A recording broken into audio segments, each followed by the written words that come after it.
Hey, bonjour à tous, j'espère que vous allez bien. Moi, pour ma part, ça va super bien. Aujourd'hui, on se retrouve malgré la chaleur pour la présentation de mon deck Salamangreande.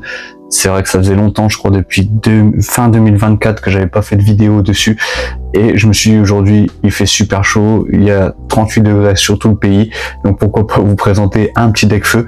Ce sera une vidéo que je vais faire assez rapidement parce que à l'heure où je tourne, je suis dans mon garage, il fait 35 degrés, donc c'est vraiment pas des conditions très optimum, mais je comptais bien vous sortir une vidéo cette semaine. Donc du coup, on part tout de suite sur la présentation de mon deck Salamangreande. C'est une version du deck accès Go First, il y a 41 cartes dedans. C'est vrai que ça fait un petit moment, je pense environ 2 ans que je vous ai pas fait de vidéo. La dernière doit dater de fin 2024, donc c'est un réel plaisir. Pour la faire courte sur ce petit deck et cette histoire, c'est le premier deck que j'ai pu jouer en compétitif et je vous avoue que j'avais même pensé à jouer pour le CDF, mais étant donné que c'est un deck combo, si on prend un mode Charmy, ça devient très très compliqué et on donne vraiment trop d'avantages à l'adversaire. Donc c'est pour ça que je l'avais mis un peu de côté. Et Younes, que vous avez déjà vu sur la chaîne, m'a dit qu'il l'avait joué vendredi soir, donc je me suis dit pourquoi pas refaire une petite mise à jour de mon decklist et de vous présenter ça. Donc on va jouer forcément 3 Salamangreande Gazelle. Je sais pas si je vous les avais montrés, mais je les avais récupérés en Starlight. Donc j'en ai 2 sur les 3. Donc elle est juste magnifique. C'est la carte la plus importante du deck qui permet de s'invoquer spécialement dans ce cas mon Salamangreande est envoyé au cimetière et d'envoyer un monstre Salamangreande. Généralement au cimetière, quand c'est fait, on va envoyer le petit Salamangreande Roule Boule, donc qui elle permet de se défausser de la main pour donner 500 d'attaque à un monstre Salamangreande sur le terrain, et surtout quand elle est envoyée au cimetière, elle peut se réinvoquer si on contrôle un monstre Salamangreande, donc ça va être très très pratique. Derrière on va jouer 2 Salamangreande du feu, donc celle-là c'est notre tuto qui nous permet d'aller chercher un monstre Salamangreande, donc elle va être très pratique. Je la joue qu'en x2. Honnêtement, il y a tellement de cartes pour tutoriser les monstres Salamangreande ou pour piocher que 2 c'est vraiment un bon ratio. Derrière, je vais jouer 2 Salamangreande Renard. Donc pareil, elle, j'adore cette carte-là. En plus, elle était en secrète que j'avais récupéré dans les MP19. Donc c'est vraiment un deck qui brille beaucoup et j'aime vraiment bien cet archétype. Je pense que vous l'aurez compris. Elle nous permet de faire un peu de dualité, de se réinvoquer en plus depuis le cimetière pour gérer une magie piège, donc c'est vraiment très très fort. La petite Salamangreande Belette qu'on joue en x1 qui est un synthoniseur qui pareil, si on contrôle de mon Salamangreande, permet de se s'invoquer spécialement. Donc ce qui va vraiment être intéressant, c'est son effet synthoniseur. Derrière, le petit Salamangreande Jack Jaguar qui lui permet de recycler un mon Salamangreande depuis le cimetière pour s'invoquer, donc c'est vraiment très très fort. Un petit Code de l'âme qui est une grande pièce du combo qui nous permet de faire des réincarnations pendant le tour de l'adversaire. Le petit Salamangreande Souris qui, elle, dès qu'elle est ajoutée à la main, sauf en la piochant, permet de s'invoquer SP. Donc c'est toujours pareil, le but va être de remplir le terrain pour pouvoir sortir nos monstres liens. Et derrière, 3 buffleurs de flammes, donc qui, elle, pareil, c'est un moteur de pioche, donc ça va être vraiment très très pratique de la jouer. J'ai toujours préféré Buffer de flamme à la Dame des Bugs. C'est vraiment quelque chose qui moi me convient plutôt bien. Donc voilà pour la partie monstre.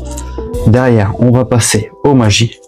Donc on va jouer forcément 3 cercles Salamangreande qui nous permet d'ajouter un monstre Salamangreande depuis notre deck à notre main. Donc pareil, qui nous permet d'aller chercher les monstres qu'il nous faut. Derrière, une petite volonté de la Salamangreande qui va être très très forte pour invoquer nos monstres depuis le cimetière. Donc c'est surtout son deuxième effet qui va être très intéressant. Donc je vais vous la lire. Durant votre main phase, vous pouvez invoquer spécialement un monstre Salamangreande depuis votre main au cimetière. Vous pouvez envoyer cette carte face recto depuis le terrain au cimetière, puis cibler un monstre lien Salamangreande que vous contrôlez qui est invoqué par un lien en utilisant un monstre du même nom que lui comme matériel. Invoquer spécialement un nombre de monstres Salamangreande depuis votre main et au cimetière en position de défense inférieur ou égal au nombre de classifications lien du monstre. Donc quand on a Salamangreande Phénix enragé qui est de niveau 4 sur le terrain, on peut réinvoquer 4 monstres. Derrière, une petite charge Salamangreande. Ça c'est au cas où on a des monstres bannis, ça devient très très fort. Derrière, je joue 2. J'ai toujours joué ces ratios-là.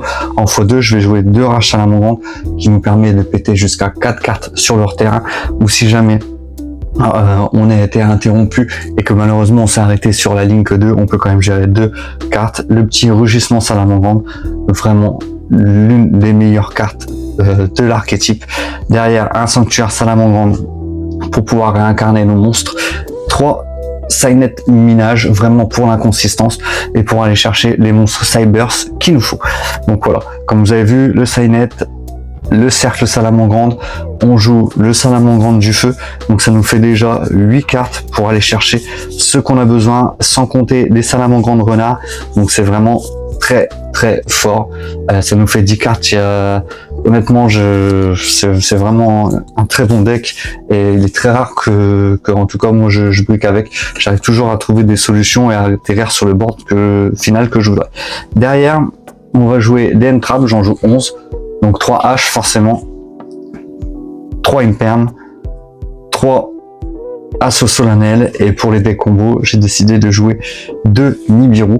Bien sûr, le troisième serait en side, si jamais je devais vous en proposer un. On jouerait aussi en side les Mulcharmy et les gouttelettes de l'interdit, je pense. En tout cas, c'est aussi pour ça que ça m'avait freiné de ne pas pouvoir jouer au CDF. Je voulais un deck qui joue pas mal de N-Trap pour pouvoir verrouiller l'adversaire. Donc c'est vrai que 11 à l'heure actuelle dans un format, c'est assez peu. Donc voilà pour tout ce qui est parti du main deck. On va passer à l'extra deck qui, ma foi, est je pense assez classique. Je vais jouer 3 salamandres phalanx, donc qui elle nous permet d'aller chercher le terrain et en plus elle permet de se bannir pour protéger nos monstres salamandres de la destruction. Le petit salamandre loup du soleil en x3, une petite Ita, la charmeuse de flamme, la princesse prométhéenne qui est très importante, qui nous permet de reborn donc un monstre, et en plus elle permet de gérer avec son effet un monstre adverse, donc c'est vraiment très fort. Elle fait vraiment partie, c'est vraiment depuis que cette carte là quand elle est sortie que le deck salamandre a pris une toute autre envergure. Derrière, on va jouer 2 salamandres pyro. Alors cette carte là, c'est juste le Raigeki. Quand on est pendant le tour de l'adversaire, elle met une grosse pression sur le board. En plus, elle a 2800 d'attaque. Et si elle est réincarnée, elle permet de détruire tous les monstres adverses. Donc c'est vraiment très fort. Le salamandre Phoenix, qui est pour moi, Phoenix enragé, pardon, qui est pour moi le meilleur support qui était sorti dans Duelist de légende. Si je ne m'abuse, je sais plus lequel que c'était, 9 ou LD10, pardon. J'avais un petit doute. Et derrière, un petit access coder, on sait jamais, pour aller chercher l'OTK, même si généralement avec le salamandre Phoenix enragé, c'est vraiment très pratique. Cette carte là, le petit salamandre étalon mirage qu'on arrive à faire très facilement. Donc cette carte là qui nous permet d'invoquer spécialement un monstre salamandre, et si elle est utilisée pour sortir une link, et ben on peut renvoyer un monstre sur le terrain adverse dans sa main ou dans son deck. Donc c'est vraiment très fort. Et derrière, la petite confrérie du point de feu prince des chevaux, qui cette carte, lorsqu'elle est invoquée par synchronisation, on peut invoquer spécialement un monstre feu de niveau 3 depuis notre deck. Donc c'est vraiment très fort. Voilà pour le deck salamandre. C'est vrai que ça fait longtemps que je l'avais pas joué, je m'étais concentré sur d'autres decks, que ce soit le deck Plant Link que je vous ai proposé, ou même le deck Dragon Link l'année dernière que j'avais pas mal joué et que je rejoue énormément cette année. D'ailleurs, il me manque plus qu'une carte et je pense que je pourrais vous présenter le deck profile de Dragon Link que je joue en ce moment. Mais franchement, salamandre, foncez si jamais vous voulez un archétype pour goûter un petit peu au compétitif. Honnêtement, c'est pas un deck qui coûte trop cher, mais c'est un deck qui est très plaisant à jouer, et pour comprendre les mécaniques, les rulings, c'est vraiment un très bon deck. Voilà, j'espère que cette vidéo vous aura plu, que ça vous plaira, parce que moi, honnêtement, faire une vidéo sous 35 degrés, c'est assez compliqué. En tout cas, n'hésitez pas à vous abonner pour ne rien louper des prochaines vidéos sur la chaîne. C'était Atlas 510, au plaisir de se retrouver pour une prochaine vidéo. À bientôt.